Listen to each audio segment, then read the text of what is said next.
आज मैं आपको 2D ऑब्जेक्ट GDL कमांड से कैसे बनाएंगे इसके बारे में बताने जा रहा हूँ। आइए जानते हैं इस प्रोसेस के इस वीडियो के माध्यम से।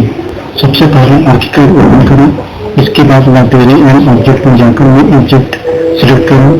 फिर GDL कमांड टाइप कर लें जहाँ पे आप यूज करना चाहते हैं। जैसा कि आप इस वीडियो में देख सकते हैं 2D ऑब्जेक्ट कैसे बनेगा GDL कमांड यूज करके।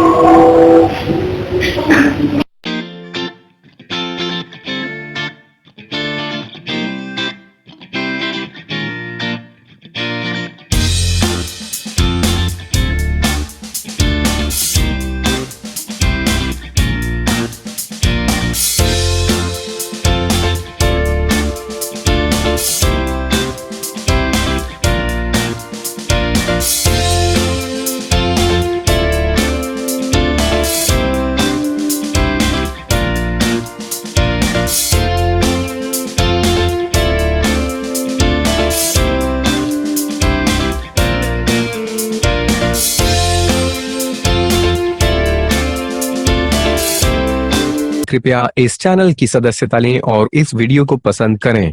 अगर आपके पास वीडियो के लिए कोई सुझाव है तो कृपया टिप्पणी करें।